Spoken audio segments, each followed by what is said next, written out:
আমার নবী বলেন, যে উম্মত আমি নবীর সুন্নতকে ভালোবাসবে সেই উম্মত আমি নবীকেই ভালোবাসা হয়ে গেল।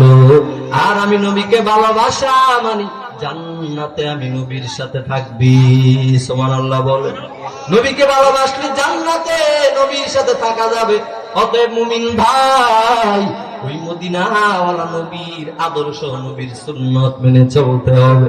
আমার নবী এই দুনিয়ার জমিনে রহমত নিয়ে নবী আগমন করেছেন।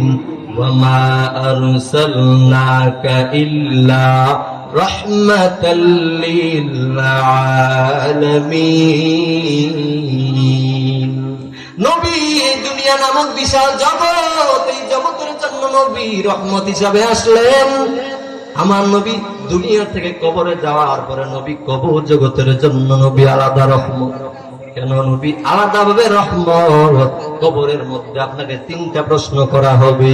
মান রব্বুকা, বলো তোমার রবের পরিচয় দাও। ওয়ামা দীনুকা, তোমার দ্বীনের পরিচয় দাও। ওয়ামান নাবিয়ুকা, বলো তোমার নবীর পরিচয় দিয়া দাও। এখন আমি আপনি যদি এই দুনিয়ার জমিনে ওই মদিনাওয়ালা নবীর সুন্নতের আমল নিয়ে চলতে পারি, তাহলে কবরে যাওয়ার পরে প্রশ্ন করলে সাথে সাথে জবাব দিতে পারবো। নবী কবর জগতের পরে হাসর জগতের জন্য নবী আলাদা রহমত। কারণ হাসরের জগতে যখন প্রশ্ন করবে তুমি কিভাবে দুনিয়ার জমিনে আমল করেছো, ওই কঠিন মুসিবতের সময় আমার মদিনার মায়ার নবী সব উম্মতের জন্য সুপারিশ করবি।